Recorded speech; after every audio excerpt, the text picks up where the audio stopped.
Let's get started. Welcome to episode 3 of transforming a laundry room into a bathroom. If you missed the first 2 episodes, check out the playlist linked in the description. Episode 1 covers the project, and episode 2 covers breaking up the screed. This is the rubble you saw at the beginning of the video that I took to the dump. So I sprayed everything down. Don't do this if you're in an apartment. The neighbor downstairs probably won't appreciate it and you might ruin your walls. As for me, I know I'm tearing out the drywall, so it's not a problem. Use a small sprayer. As we remove the rubble, we spray and it keeps the dust on the rubble, in the bags and at the dump. So in this video, we continue the demolition. We break down the partition. We tear out all the wall lining. And then we'll focus on the ceiling since it has never been skim coated. The joints haven't been done. We'll start with the joints, then skim the whole area. It's also a chance to show you a new finishing compound. And then we'll meet again at the end of the video for a contest in partnership with Modif. They are partners of the channel. All year long, you get 15% off with the code MAKE15.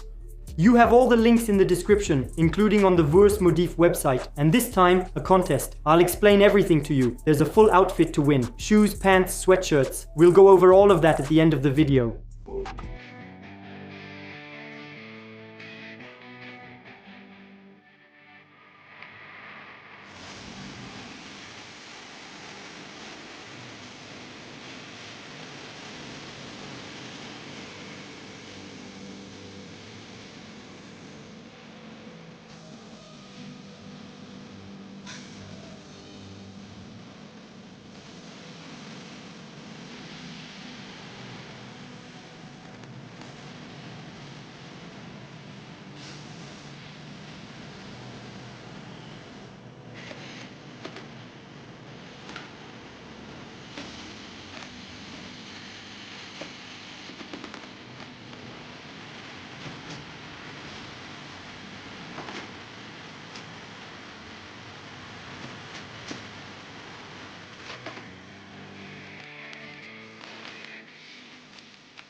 There's no more fiberglass. Everything is in the van. Now the van is really well insulated.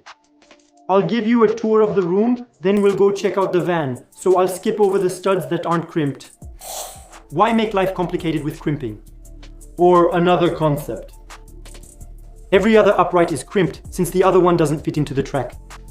At the floor and at the ceiling, the left upright doesn't fit into the track. It's a concept because apparently 2.6 meter studs are too expensive. Here, no crimping. So the advantage is one kick and it comes apart. So you understand why I'm redoing everything. Next step, we take down this partition. So that's what we're going to see in a little while. I'm not going to make things complicated. We'll cut the screws, I'll remove the studs. The drywall, I'll just slide it out like this, because there's shelving behind it. I don't want to empty it. I'll take it apart for now and break it off to the dump. For now, the dump. Let me show you what's still left in the workshop. With the compressor, drywall and washing machine, I barely have room for 2 floor tiles. Here, there's a bit more room, but over there, that's it. No more space. So, there you go. The truck is really well insulated. I've removed all the drywall sheets for now. I still need to clear the rest and we'll use the blower to clean up after. We're going back into the laundry room. And the next load, the next trip to the dump is all of this. The studs, the panel from this partition wall.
I just had a brilliant idea. Now that I've gotten all this space back, all 15 square meters, I'm thinking I could expand the workshop.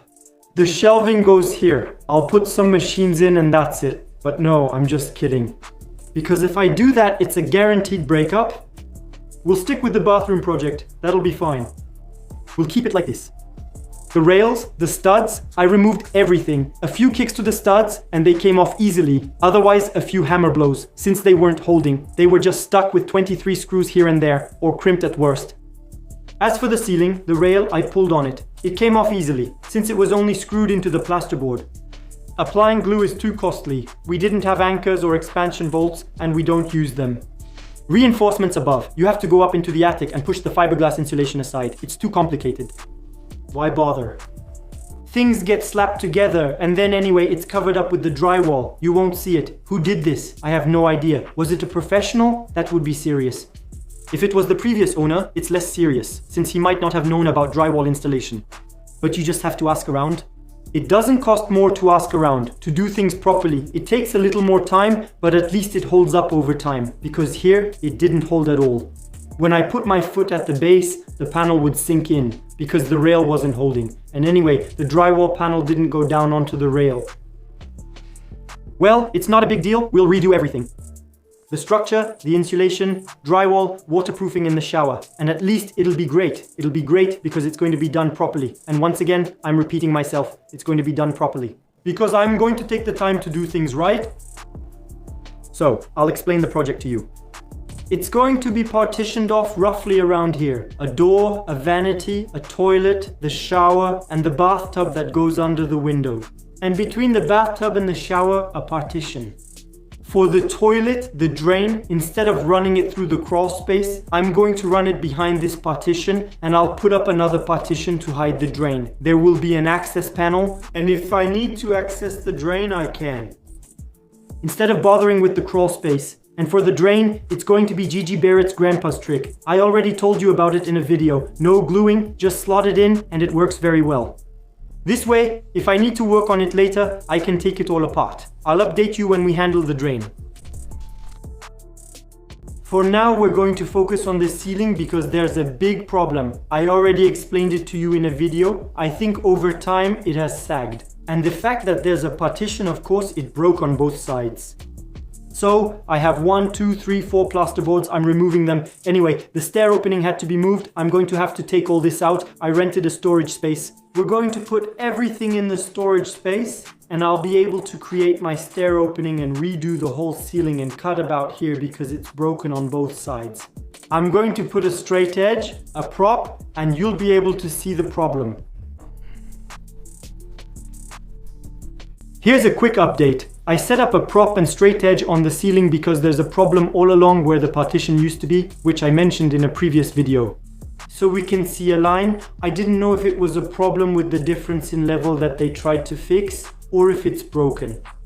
I put the frog ladder back and was up in the attic. I pushed the insulation. It's definitely broken on both sides. So why is it broken? Well, I guess there was the partition. It sagged over time on both sides and it broke. So why did it sag? I'm thinking that if the ceiling was built like the walls, there's a big problem because the walls, as you saw on the floor, nothing was holding them up. On the ceiling, I tore out the rails and they weren't holding either. So I pulled on it, it was just held up with little screws like that. I kicked the studs and they just came right off. So when it comes to the furring and hangers, if it was done badly, I understand why it's sagging. We'll look at everything. I'll remove the drywall to see it all. The opening needed to be moved here, so I have to clear this area. I'll explain more soon. So I have 1, 2, 3, 4 boards. Anyway, the ventilation system needed to be moved. The hot air outlets from the chimney, same thing. They don't need to be there anymore. So 4 boards, 5, 6, 7 at most. It's not complicated to change this board. I brought the drywall lift. If you don't have one, you can rent one. We lift it up, spot the screws, unscrew and lower the boards, then check the hangers and furring strips. But I told you, I think if it was done like the walls, we're going to have a little surprise. A home builder gives you a turnkey house. So you can choose to do your own drywall. In the house, I don't have any problems with the ceilings or the walls. In the previous video here, I showed you that you could press with your foot. The panel would sink in. It sank because he hadn't lowered the drywall panel onto the track. And it wasn't fixed to the rail. So in the house, I don't have this problem. It doesn't creak at the baseboards, it doesn't creak at the ceiling. I think the builder entrusted the drywall work to a professional. But anything related to the garage is optional. To save money, people do it themselves. That's probably what happened with the previous owner. He must have done it himself. Or maybe he hired someone inexperienced? I don't know. Either way, there are only problems. We saw it with the walls and now the ceiling. Anyway, I have to redo all the drywall and the ceiling in the garage. So here, at the seam, it's broken. I'm going to go a meter further. Because I'm thinking maybe it's cracked in that direction too. I'm going to cut all along. We're redoing the entire ceiling. There won't be any joint compound in this video. I mentioned joint compound at the start of the video. We'll address it later. Maybe in the next one. So I'm cutting 1 meter and the other part will do it later. Because here I'm going to have a service wall here. Service wall, wooden reinforcement above, I'm tapping into it, but it has to hold. All of this here is cracked. It's done for. It's better to change it. We won't bother with filler plaster or similar materials. That's just patchwork. We completely replaced the panel, and at least it's solid, with a wooden reinforcement above. Okay, so earlier I was talking to you about the opening. We're going to move the opening over there, but I need to clear all this out first. What I mean is, this is the only way through I have left. Since everything that was stored in that area, I had to bring it here. And now I can't move anymore. So I'm moving the storage area away. I'm going to keep the drywall sheets. I'll keep a bit of mortar, a bit of tile adhesive, just what I need, and that's it. Storage space. And normally I get back more than half of the workshop space to work. Because right now working here is complicated, so I have this area. But this area is supposed to be for doing the work. I need to do some core drilling. I need to mark out my layout on the floor. So if I start cluttering up this area, it's not going to work. By the way, speaking of plans, later on I'll tell you about an online software from Geberit called 3D Plan, which lets you make bathroom plans. I'll talk to you about it in a bit. And we also have the contest, the VURs Modifs boxes that are here. And I have some VURs boxes to open as well. Because right now, honestly, I have to tell you, I'm cluttering up the place. But I need to see what's inside the boxes. And what I'm going to do is mark out on the floor where the shower, bathtub, toilet, vanity unit, and partition wall will go. Earlier, I mentioned the shower, bathtub, toilet, and vanity unit, but it's hard to picture. Now I'll mark everything out so we can really visualize it. But well, we'll manage with this ceiling. And I really prefer to remove everything. I'm repeating myself again, but take the time to remove everything and do things properly. Now, I know I'm starting again from a perfect base. Since I'm going to redo it, I'm going to redo the insulation and I'm going to redo the structure. I'm going to redo the electrical conduits, the water network, and the drainage. And it's the same for the ceiling. I'm even going to change the insulation. Because when I checked where it was broken, I pushed the insulation. I realized the insulation is very compressed. So, might as well change it. Not over the entire surface of the house, but at least above the laundry room and part of, let's say, the garage, okay? I'll mark everything on the floor and see how it goes. Alright, now that everything is marked on the floor, we have the shower, the bathtub, the vanity unit, the toilet. Of course, I calculated the thickness of the wall lining. I took everything into account. The partition wall will have a sliding door. I don't want to bother with a regular door. Plenty of clearance here. So maybe I'll move the vanity unit over there, since we have quite a bit of space here. The vanity unit will be 90 cm. Between the vanity unit and the toilet, we have about 40 cm, and between the toilet and the wall, 40 cm. The shower is 1.40 meters by 90 cm. The partition wall is going to be quite thick. So I can create a niche on one side or the other. We'll see. There will also be a niche in the shower. The shower, as I told you, is 1.40 meters by 90 centimeters. The bathtub is 1.80 meters by 80 centimeters. We line everything up. Between the shower and the toilet, I have more than a meter. So I'll be able to shift everything by 20 centimeters.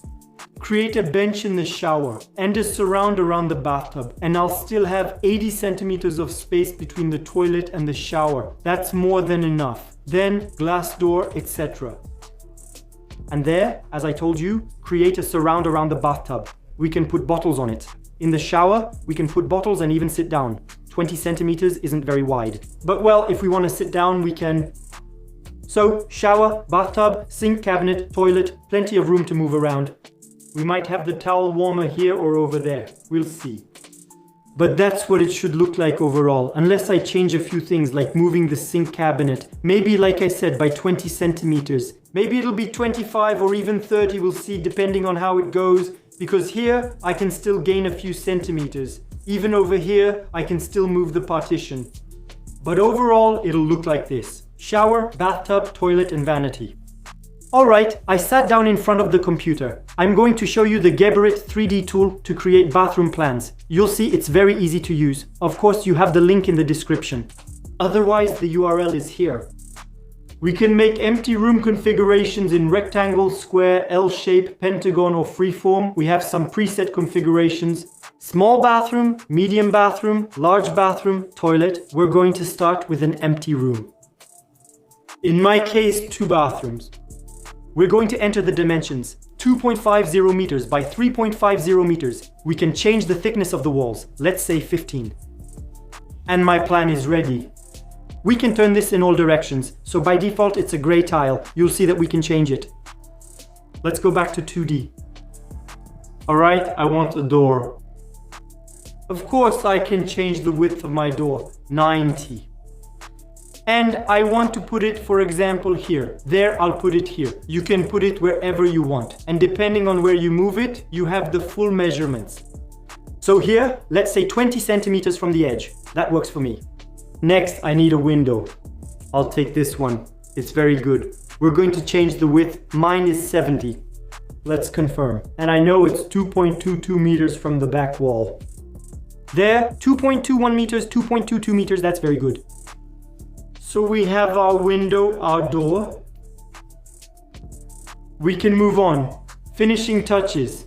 We're going to change the floor. Let's say we want, I don't know, hardwood flooring, for example. This one or walnut. Or we could go with tiles. Gray, more beige here, beige tiles. We're going back to the hardwood floor. That was really nice. The hardwood floor, that's done. Next, we'll do the walls. So, what colors do we have? We have a bit of everything. We have pink, we have turquoise green. Let's treat ourselves. We'll take this color. It's very beautiful. Let's continue. Next, we choose the collection. You can pick whichever collection you want. And you have all the sinks. The basins, the toilets, the bathtubs, the showers. We're going to pick a vanity. 2.90 meters wide. Let's rotate the plan. At least my basin goes here. Let's go back. Let's get the wall-hung toilet. We select it. And mine will go over here. We slide in the vanity unit. Here's what we get. We're missing the bathtub. We're missing the shower. Let's go back to the menu. We select the shower. For example, 1.40 meters by 90. Where can I find that? 1.40 meters by 90. We're looking in the menu. We're going to take this one. Very good. 1.40 meters by 90. The shower column isn't necessarily in the right place. You just have to look in the menu. You'll find one with a shower column on this wall. Because for me, it should come here. But here, it's just to demonstrate. You get it. The bathtub. Corner bathtub. Asymmetrical rectangular. We choose a rectangular one. I don't know. 1.70 meters by 80. That's very good. We're going to put the bathtub over there. And that's what the plan looks like. If I need to go back, change the collection, I can. If I need to change the floor because I don't like it and I want a black floor, well, let's do it. We'll put in a black floor. Let's go back to the walls. You get the idea, and so our plan is finished. We can go further with the finishing touches. Of course, we can zoom in on the plan, view it in 2D, view it in 3D, always zooming in and out. We can change the appearance. We can do whatever we want, and we can send it to ourselves by email. That's where it gets interesting. Because then we get a summary, and it gives you all the technical data, the collections, everything. So, no need to bother with paper and pencil. You make your plan in 3D, and at least you're sure of the result. The 3D tool, as you saw, is magical. It really allows you to visualize a bathroom, powder room, or even shower room renovation. You import all the elements: furniture, sinks, showers, bathtubs, toilets, the floor color, the wall color. You change all of that. You can rotate it in every direction, 3D, 2D, you can print it, send it by email, and you get a summary of everything. The link is in the description. I really encourage you to check out this tool. It's magical. We're ending this video with a giveaway. I mentioned at the beginning of the video that we were going to organize a contest. Wordsmodif, they're partners of the channel throughout the year. On any item, you get 15% off with the code MAKE15. You'll see it in the description. Just copy and paste the code MAKE15. You enter it on the Wordsmodif website and get 15% off. For the occasion, we're creating a contest, a giveaway. Safety shoes and khaki pants. I did a poll on Instagram. So the contest will be on Instagram. It's this post that's on screen. I did a poll to see if you preferred work jeans or khaki pants. Well, khaki pants won. Sorry for the jeans team. Too bad for you. 40 to 60%, so 60% for the khaki pants. Let's start with the sweatshirt. I'll show it to you. It's beautiful. It's black. It has a hood. The Wordsmodif logo is embroidered. The kangaroo pocket where you can put screws, a measuring tape, whatever you want. The safety shoes are ultra light. Reinforced toe cap. That's why their ultra lightweight is impressive. I don't know how much they weigh exactly, but they're super light. They're turquoise blue, they're neon yellow. They're beautiful underneath. Look at the sole, you almost don't want to scuff them. No matter if you wear size 39 or 52, you'll get the right size. Right foot, left foot, of course. The sweatshirt, whether you're XS or triple XL, you'll get the right size. And the khaki pants with all the pockets, same thing, you'll get the size you need. So, the pockets. The side pockets with the Wordsmodif logo. There's a pocket on the other side too. Derrière.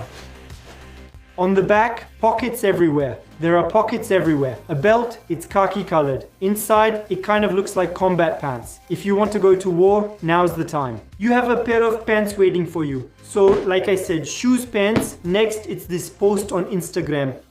Go ahead, take part. You have a week to try to win this outfit for yourself or to give it to someone. This video is now over. Thank you for watching. We'll meet again very soon for that ceiling we've been talking about. We're going to take everything apart, see what's wrong with the furring and the hangers, and we'll redo everything. Take care and see you in the next video.